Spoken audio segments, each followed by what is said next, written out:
Hello dear friends, आप सभी का वेलकम है आपके अपने यूट्यूब चैनल तनु क्लासेस में। दोस्तों आज की इस वीडियो में हम लोग करने वाले हैं क्लास 12 केमिस्ट्री का फर्स्ट चैप्टर जिसका नाम है सॉलिड स्टेट यानी कि ठोस अवस्था। उसी का दोस्तों वीवीआई ऑब्जेक्टिव क्वेश्चन करने वाले हैं जो कि दोस्तों आपके बोर्ड एग्जाम के लिए काफी कारगर साबित होने वाला है, क्योंकि दोस्तों इसमें जो एक एक क्वेश्चन है कई बार पूछे जा चुके हैं। जैसे कि आप फर्स्ट क्वेश्चन को देखिए, ये 2013 में पूछा जा चुका है, 2012 में पूछा जा चुका है। सेकंड क्वेश्चन नंबर 3 देखिए 2017 में पूछा जा चुका है, क्वेश्चन नंबर 4 देखिए 2017 में। तो जो मैं आपको एक क्वेश्चन करवाने वाला हूं हाल ही में 2020 में देखिए कितने क्वेश्चन पूछे गए हैं। तो जितने भी क्वेश्चन दोस्तों इस वीडियो में हम लोग करने वाले हैं, ये सभी क्वेश्चन आपके बोर्ड एग्जाम में कई बार पूछे जा चुके हैं, इसलिए आपके लिए कारगर साबित होने वाला है। आप लोग ध्यान से सभी क्वेश्चन को देखेंगे और जो भी क्वेश्चन का आंसर नहीं बने प्लीज आप उसको स्क्रीनशॉट लेकर के नोट कर लेंगे और मेरे साथ साथ आप लोग फटाफट कमेंट को आंसर करते हुए चलिए, ठीक है। चलिए पहला क्वेश्चन है आपके स्क्रीन पर, सोडियम ऑक्साइड जिसको हम लोग लिखते हैं शॉर्ट में Na2O, सोडियम ऑक्साइड यानी कि Na2O में सोडियम की जो सहसंयोजक संख्या होती है वो कितनी होती है? 6, 4, 8, 2। 2013 में पूछा गया है एनुअल एग्जाम में। 1 का जो राइट आंसर होगा दोस्तों बिल्कुल आपका हो जाएगा 4 यानी कि ऑप्शन बी, ठीक है। क्या हो जाएगा? 4, ठीक है। तो सोडियम ऑक्साइड यानी कि Na2 में सोडियम की सहसंयोजक संख्या 4 होती है। अब देखिए दोस्तों नेक्स्ट क्वेश्चन नंबर 2, निम्नलिखित में से कौन अक्रिस्टलीय या फिर अमरफस ठोस है? ये भी क्वेश्चन 2012 में पूछा गया है। कौन है जो कि अक्रिस्टलीय, जिसको हम लोग अमरफस भी बोलते हैं और अक्रिस्टलीय भी बोलते हैं या फिर सीडो बोलते हैं। सीडो मतलब झूठा, ठीक है। तो कौन है यहाँ पर? इसका जो राइट आंसर होगा बिल्कुल आपका हो जाएगा कांच यानी कि ऑप्शन सी। कांच जो है वो अक्रिस्टलीय ठोस है यानी कि अमरफस ठोस है, ठीक है। अब देखते हैं नेक्स्ट क्वेश्चन नंबर 3 जो कि 2017 में पूछा गया है। ये क्वेश्चन, निम्नलिखित में से कौन ऑक्साइड धातु की तरह विद्युतीय गुण दर्शाता है? यानी कि कौन है जो कि ऑक्साइड धातु की तरह विद्युतीय गुण दर्शाता है? इसका जो राइट आंसर होगा बिल्कुल आपका हो जाएगा CrO2। CrO2 यानी कि राइट आंसर आपका हो जाएगा ऑप्शन डी, ठीक है। ये जो है ऑक्साइड धातु की तरह विद्युतीय गुण को दर्शाता है। अब देखिए दोस्तों नेक्स्ट क्वेश्चन नंबर 4 क्या कह रहा है क्वेश्चन कि निम्नलिखित में से कौन बेरवादार ठोस है? बेरवादार ठोस, बेरवादार ठोस निम्नलिखित में से कौन है? 2017 में ये भी क्वेश्चन पूछा जा चुका है। इसका जो राइट आंसर होगा बिल्कुल आपका हो जाएगा क्वार्ट्ज ग्लास। क्वार्ट्ज ग्लास को हम लोग शॉर्ट फॉर्म में लिखते हैं SiO2। क्या लिखते हैं? SiO2। तो ये जो है बेरवादार ठोस इसको हम लोग बोलते हैं। तो क्वेश्चन में पूछा जाएगा कि बेरवादार ठोस निम्नलिखित में से कौन है, तो उसका राइट आंसर आपको क्वार्ट्ज ग्लास या फिर SiO2, ये दोनों में से कोई भी ऑप्शन में रहेगा, दोनों को देना है, या फिर दोनों रहेगा तो दोनों को देना है। अब देखिए दोस्तों नेक्स्ट क्वेश्चन नंबर 5, निम्नलिखित में से कौन अक्रिस्टलीय ठोस यानी कि अमरफस सॉलिड है? देखिए फिर से वही क्वेश्चन आ चुका है और ये क्वेश्चन दोस्तों 2020 में पूछा जा चुका है हाल ही में, ठीक है। तो निम्नलिखित में से कौन अक्रिस्टलीय ठोस है? 5 का जो राइट आंसर होगा बिल्कुल आपका हो जाएगा कांच यानी कि ऑप्शन बी, ठीक है। ये जो है कांच जो है वो अक्रिस्टलीय ठोस है जिसको हम लोग अमरफस ठोस भी बोलते हैं। और ये क्वेश्चन आपका यहाँ पर पहले भी आया, कौन अक्रिस्टलीय यानी कि अमरफस ठोस है? अमरफस इंग्लिश में बोलते हैं, अक्रिस्टलीय हिंदी में बोलते हैं। तो यहाँ पर भी कांच राइट आंसर हुआ जो कि 2012 में पूछा गया है और उसी तरीके से 2000 जो है आपका यहाँ पर 2020 में भी ये क्वेश्चन पूछा जा चुका है, इसलिए क्वेश्चन बहुत इंपॉर्टेंट है, ध्यान देंगे, यही क्वेश्चन आपके एग्जाम में पूछे जाते हैं। अब देखिए नेक्स्ट क्वेश्चन नंबर 6, SCP एकक कोशिका में परमाणुओं की संख्या होती है। देखिए ये भी क्वेश्चन काफी महत्वपूर्ण है, कई बार पूछा जा चुका है। इसका डायरेक्ट आपको आंख बंद करके आंसर लगा देना 6, ठीक है। तो SCP एकक कोशिका में परमाणुओं की संख्या 6 होती है, यानी कि 2020 में ये भी क्वेश्चन पूछा जा चुका है। अब देखिए दोस्तों नेक्स्ट क्वेश्चन नंबर 7, निम्नलिखित में से कौन लौह चुंबक यानी कि फेरोमैग्नेटिज्म दर्शाता है? कौन है जो कि लौह चुंबकत्व को दर्शाता है? ये भी क्वेश्चन आपको 2020 में पूछा गया है। इसका जो राइट आंसर होगा बिल्कुल आपको आ जाएगा CrO2 यानी कि ऑप्शन ए। ये जो है लौह चुंबकत्व को दर्शाता है। 7 का राइट आंसर आपका ऑप्शन ए हो जाएगा। अब देखिए दोस्तों जैसे हम लोग यहाँ पर अभी ऑब्जेक्टिव क्वेश्चन कर रहे हैं सॉलिड स्टेट यानी कि ठोस अवस्था का, उसी तरीके से फिर नेक्स्ट वीडियो में हम लोग इसका सब्जेक्टिव यानी कि शॉर्ट और लॉन्ग क्वेश्चन को करेंगे। तो प्लीज अगर आप लोग चैनल पे पहली बार है सब्सक्राइब कर लीजिए। यहाँ पर आपको पूर्ण तरीके से 12 साइंस की तैयारी कराई जाती है, आपको बहुत मजा आएगा। पहले भी बहुत सारे वीडियो अपलोड हो चुके हैं, जरूर देख लीजिएगा, नहीं देखे तो, क्योंकि आपके लिए काफी महत्वपूर्ण है, ठीक है। चलिए क्वेश्चन नंबर 8 देखिए, निम्नलिखित में से कौन क्रिस्टलीय ठोस है? बताएंगे निम्नलिखित में से कौन क्रिस्टलीय ठोस है? बिल्कुल 8 का जो राइट आंसर होगा दोस्तों वो आपका हो जाएगा हीरा यानी कि ऑप्शन ए। ये जो है क्रिस्टलीय ठोस है, वहीं पे अक्रिस्टलीय आ जाता है यानी कि अमरफस आ जाता है, यहाँ पर कांच हो जाता है, ठीक है। तो ये भी क्वेश्चन जो है आपका 2020 में पूछा जा चुका है। अब देखिए क्वेश्चन नंबर 9, BCC इकाई सेल में मुक्त खाली जगह का जो प्रतिशत होती है वो कितनी होती है? BCC यानी कि body centred cubic, body centred cubic unit cell में मुक्त यानी कि खाली जगह की जो स्थान होती है, फ्री स्पेस की जो स्थान होती है वो कितनी प्रतिशत होती है? 9 का जो राइट आंसर है दोस्तों बिल्कुल आपका हो जाएगा 32% यानी कि ऑप्शन ए। वहीं पे अगर यहाँ पर क्वेश्चन पूछ देता कि BCC इकाई सेल में मुक्त खाली जगह की जगह आपको पूछ देता कि भरा हुआ जगह कितना होता है, तो आपको यहाँ पर लगाना था 68, ठीक है। तो आप लोग ये दोनों चीज ध्यान में रखना। 9 का राइट आंसर जो है फिलहाल यहाँ पर आपका ऑप्शन ए हो जाएगा 32%। इतनी जगह जो है खाली होती है BCC यानी कि body centred cubic unit cell में। Body centred cubic unit cell, जैसे कि ये मान लेते यूनिट सेल है, ये क्या है? घन है। 2018 में क्वेश्चन पूछा जा चुका है, थोड़ा सा आप लोग यहाँ पर समझ लीजिए। बॉडी सेंटर्ड क्यूबिक इनर्शियल इसी तरीके से होता है, इसके बीच में जो है एक यहाँ पर कोई एक प्रकार का उसको बोलते हैं, कुछ भी बोल सकते हैं, क्वांट होता है इसके बीच में, ठीक है। चलिए अब देखते हैं एक सेल होता है। अब देखिए इस क्वेश्चन नंबर 10, एक धातु का रवाकरण हेक्सागोनल क्लोज यानी कि पैक संरचना में होता है तो धातु की जो कोऑर्डिनेशन संख्या है वो कितनी है। 2018 में क्वेश्चन पूछा जा चुका है, आपको मालूम होगा 2018 में जो क्वेश्चन है थोड़ा सा लेवल क्वेश्चन का थोड़ा ऊपर था। तो एक धातु का जो रवाकरण है जिसको हम हेक्सागोनल क्लोज पैक यानी कि एससीपी जिसको बोलते हैं, उसकी संरचना में होता है तो धातु की जो कोऑर्डिनेशन संख्या है वो कितनी होगी। इसकी राइट आंसर है बिल्कुल आपका हो जाएगा 12 यानी कि ऑप्शन ए क्या हो जाएगा 12। अब देखिए इस क्वेश्चन नंबर 11, निम्नलिखित में से कौन से जोड़े में क्रमशः चतुष्फलीय वायड एवं अष्टकफलीय, यहाँ पर ध्यान से देखेंगे अगर अष्टफलकीय वायड होता है यानी कि चतुष्फलीय वायड भी होता है और अष्टकफलीय वायड भी होता है, अष्टफलकीय वायड भी होता है, कौन है बीसीसी और एफसीसी में, या फिर एससीपी और सिंपल क्यूबिक में, या फिर एससीपी और सीसीपी में, या फिर बीसीसी और एससीपी में, बीसीसी, ठीक है। ध्यान देंगे सभी चीज पर। 11 का जो राइट आंसर है बिल्कुल आपका हो जाएगा option C SCP and CCP, क्या हो जाएगा option C SCP and CCP में जो है आपका क्या क्या होता है, एक होता है चतुष्फलकीय वायड और एक होता है अष्टफलकीय। तो चतुष्फलकीय वायड जो है वो दोस्तों आपका होता है एससीपी में और वहीं पे अष्टफलकीय वायड जो है वो होता है आपका सीसीपी में। तो राइट आंसर आपका ऑप्शन सी हो जाएगा क्वेश्चन नंबर 11, ठीक है। चलिए अब देखते हैं दोस्तों नेक्स्ट क्वेश्चन नंबर कितना हो जाएगा आपका, क्वेश्चन नंबर हो जाएगा आपका 12। ध्यान से देखेंगे एक बार चेक कर लेते हैं आपको वीडियो क्वालिटी सब ठीक दिख रही है, चलिए बहुत अच्छी दिख रही है। अब देखते हैं नेक्स्ट क्वेश्चन, ताप एवं विद्युत का अच्छा चालक है, ताप और विद्युत का जो अच्छा चालक है वो क्या है, ये भी क्वेश्चन 2016 में पूछा जा चुका है। मैंने कहा इस वीडियो में मैं आपको जितना भी क्वेश्चन कराऊंगा सभी जो है इंपॉर्टेंट होगा, कई बार पूछे जा चुके होंगे। 12 का जो राइट आंसर है बिल्कुल आपका हो जाएगा ऑप्शन डी चारकोल, ठीक है। 12 का राइट आंसर क्या हो जाएगा दोस्तों, ऑप्शन सी ग्रेफाइट, सॉरी 12 का जो राइट आंसर वो हो जाएगा आपका ऑप्शन सी ग्रेफाइट। तो ताप एवं विद्युत का जो अच्छा चालक है वो है ग्रेफाइट, राइट आंसर आपका ऑप्शन सी हो जाएगा, ठीक है।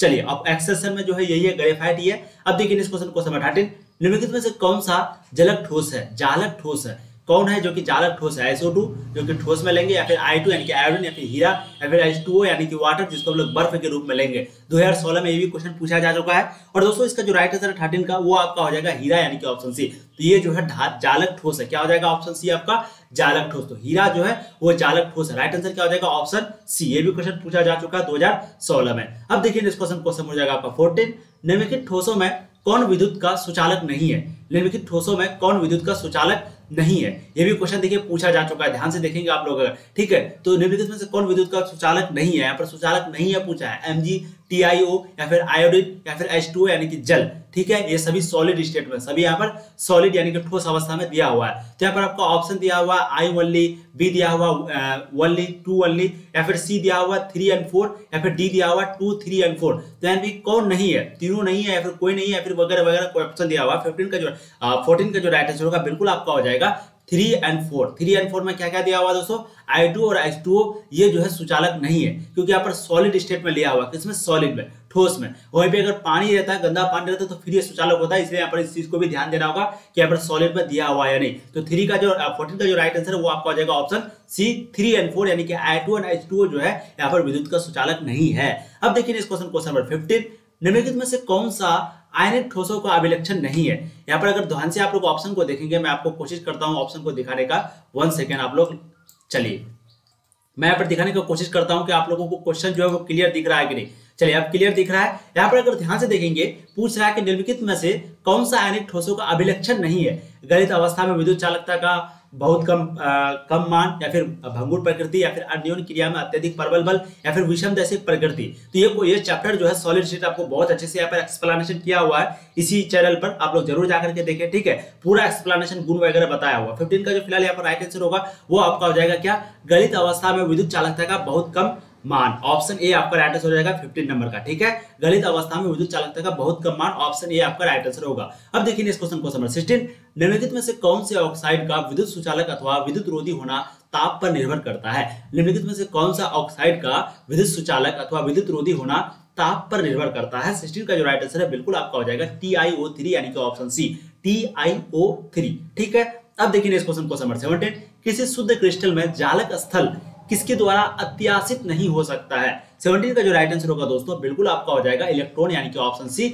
इसी के द्वारा जो जालक स्थल है किसके द्वारा अध्यासित नहीं हो सकता है, इलेक्ट्रॉन के द्वारा। राइट आंसर आपका ऑप्शन सी हो जाएगा। अब देखिए इस क्वेश्चन नंबर 18, ग्रेफाइट को किस रूप में वर्गीकृत नहीं कर सकते हैं। ग्रेफाइट को किस रूप में हम लोग वर्गीकृत नहीं कर सकते हैं। 18 का जो राइट आंसर है बिल्कुल आपका हो जाएगा ऑप्शन डी आयनिक ठोस। तो ग्रेफाइट को हम लोग आयनिक ठोस के रूप में वर्गीकृत नहीं कर सकते हैं। अब देखिए इस क्वेश्चन नंबर 19, AgBr जो कि क्रिस्टल किस प्रकार का बिंदु दोष दर्शाता है। AgBr क्रिस्टल किस प्रकार का बिंदु दोष दर्शाता है। 19 का जो राइट आंसर है बिल्कुल आपका हो जाएगा शॉर्टकी दोष। क्या हो जाएगा? शॉर्टकी दोष। तो AgBr जो है वो क्रिस्टल किस प्रकार का बिंदु दोष दर्शाता है दोस्तों? शॉर्टकी दोष। राइट आंसर आपका ऑप्शन, यहाँ पर अगर ध्यान से देखेंगे 19 नंबर क्वेश्चन का, तो सॉरी 19 का जो राइट आंसर वो आपका ऑप्शन ए हो जाएगा, I और 2, यानी कि शॉर्टकी दोष और फ्रैंकल दोष जो है वो AgBr क्रिस्टल जो है वो दोनों दोष दर्शाता है, शॉर्टकी दोष भी और फ्रैंकल दोष भी, यानी कि Schottky defect and Frenkel defect. ठीक है, राइट आंसर आपका हो जाएगा option A, I and double I। क्या हो जाएगा? शॉर्टकी दोष एंड फ्रैंकल दोष। अब देखिए इस क्वेश्चन आपका 20,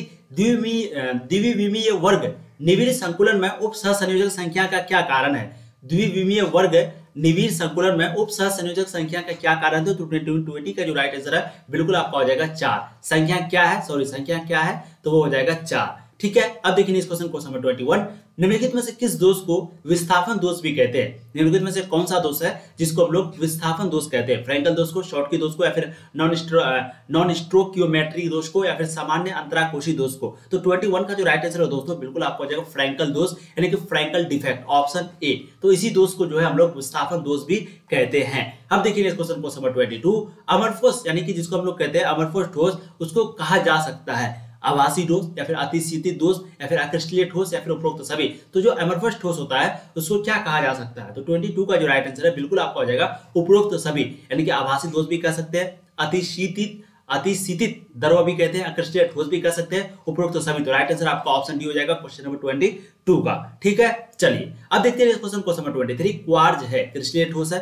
अक्रिस्टलीय ठोस है, या फिर आभासी ठोस है, या फिर अतिशीतित द्रव है। तो 23 का जो राइट आंसर है दोस्तों बिल्कुल आपका हो जाएगा ऑप्शन ए, क्रिस्टलीय ठोस, यानी कि ऑप्शन ए। ठीक है, तो क्वार्ज जो है वो क्रिस्टलीय ठोस है, यानी कि ऑप्शन ए आपका राइट आंसर होगा क्वेश्चन नंबर 23 का। अब देखिए इस क्वेश्चन नंबर 24, निम्नलिखित में से कौन अक्रिस्टलीय ठोस नहीं है बल्कि क्रिस्टलीय ठोस है। निम्नलिखित में से कौन अक्रिस्टलीय ठोस नहीं है बल्कि क्रिस्टलीय ठोस है। कांच, रबर, प्लास्टिक, रॉक सॉल्ट, जिसको हम लोग NaCl बोलते हैं। ठीक है, NaCl को रॉक सॉल्ट बोलते हैं। तो 24 का मैंने आपको पहले भी कहा था, इससे जो यहाँ पर अक्रिस्टलीय ठोस नहीं है पूछ रहा है, यानी कि क्रिस्टलीय ठोस पूछ रहा है। कांच, रबर, प्लास्टिक जो है वो आपका दोस्तों क्या है? अक्रिस्टलीय ठोस, यानी कि अमरफोस है। और यहाँ पर क्वेश्चन क्या पूछ रहा है कि कौन क्रिस्टलीय ठोस है। ठीक है, तो दोस्तों इसका जो राइट आंसर 24 का वो आपका हो जाएगा ऑप्शन डी, रॉक सॉल्ट, यानी कि NaCl। NaCl जो है वो क्या है? क्रिस्टलीय ठोस है। ठीक है, चलिए अब नेक्स्ट क्वेश्चन देखिए क्वेश्चन नंबर 25, निम्नलिखित में से कौन ध्रुवीय आग्निक ठोस नहीं है।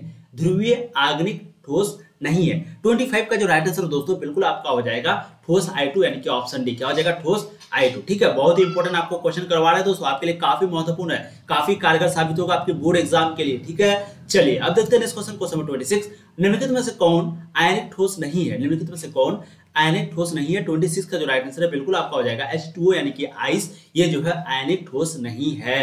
ठीक है, अब देखिए नेक्स्ट क्वेश्चन नंबर 27, आग घनीय यानी कि सिंपल क्यूबिक BCC और FCC की एक एकक कोशिका में परमाणु की कुल संख्या क्रमशः है।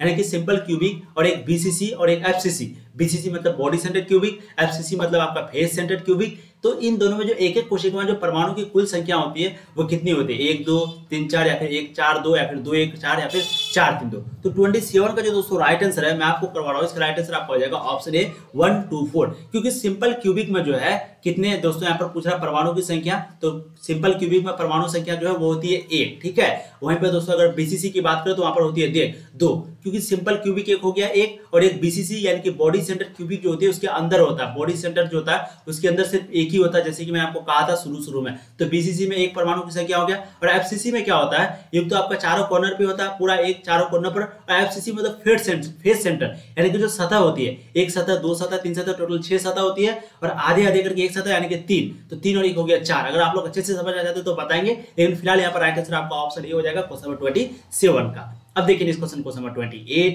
माना कि निवित संकुलित गोलों की संख्या n हो तो जनित चतुष्फलकीय रिक्तियों की संख्या है। 28 का जो राइट आंसर है दोस्तों बिल्कुल आपको हो जाएगा ऑप्शन बी 2n। क्या हो जाएगा आपका ऑप्शन बी 2n। ठीक है, चलिए अब देखते हैं क्वेश्चन नंबर 29, SCP और CCP संरचनाओं में संकुलन क्षमता जो होती है वो क्रमशः कितनी होती है। तो 29 का जो राइट आंसर है बिल्कुल आपका हो जाएगा 74% एंड 74%। तो SCP की बात करें या फिर CCP की बात करें, इन दोनों में जो संकुलन क्षमता है क्रमशः कितनी है? 74%। राइट आंसर आपका हो जाएगा ऑप्शन डी। ठीक है, 29 का राइट आंसर क्या हो जाएगा दोस्तों आपका ऑप्शन डी। चलिए अब देखते हैं इस क्वेश्चन नंबर 30, निम्नलिखित में से कौन प्रतिलोह चुंबकत्व दर्शाता है? कौन प्रतिलोह चुंबकत्व दर्शाता है? तो 30 का जो राइट आंसर है बिल्कुल आपका हो जाएगा ऑप्शन डी, MnO। MnO जो है मैग्नीज ऑक्साइड जो है वो आपका क्या दर्शाता है? प्रतिलोह चुंबकत्व। तो दोस्तों आज हम लोग यहीं तक रहने देते हैं। टोटल आपका 50 क्वेश्चन है, ठीक है, 52 क्वेश्चन है, हम लोगों ने 30 क्वेश्चन तक कर लिया है। और ये क्वेश्चन मैं आपको बता रहा हूँ सभी क्वेश्चन बहुत ही ज्यादा इंपॉर्टेंट है, ठीक है। और आपको जो लास्ट क्वेश्चन है ये भी बहुत ज्यादा इंपॉर्टेंट है लास्ट के। तो नेक्स्ट वीडियो में जो हम लोग क्या करेंगे 30 के बाद वाला क्वेश्चन को कर लेंगे, ये भी क्वेश्चन बहुत ज्यादा इंपॉर्टेंट है, ठीक है। तो आप लोग यहीं तक बने रहे। इसके बाद फिर हम लोग इसका सब्जेक्टिव क्वेश्चन है कि शॉर्ट और लॉन्ग क्वेश्चन करेंगे। आप लोग ध्यान से सभी क्वेश्चन को देखिए, जो भी क्वेश्चन नहीं बने प्लीज इसको नोट करिए और चैनल को सब्सक्राइब कर लीजिए, क्योंकि अगर आपको केमिस्ट्री, फिजिक्स, बायोलॉजी और साथ ही साथ मैथ ही बहुत जल्द स्टार्ट होने वाला है, शुरू होने वाला है। तो आप लोग चैनल को सब्सक्राइब कर लीजिए, वीडियो को शेयर कर दीजिए अपने दोस्तों को जम कर। टेलीग्राम में शेयर हो, टेलीग्राम में जरूर ज्वाइन हो जाइए, वहां पर आपको PDF वगैरह मिलता है, ठीक है। चलिए फिर मिलेंगे दोस्तों नए वीडियो में, तब तक के लिए जय हिंद। ऐसे ही पढ़ाई करते रहिए। All the very best.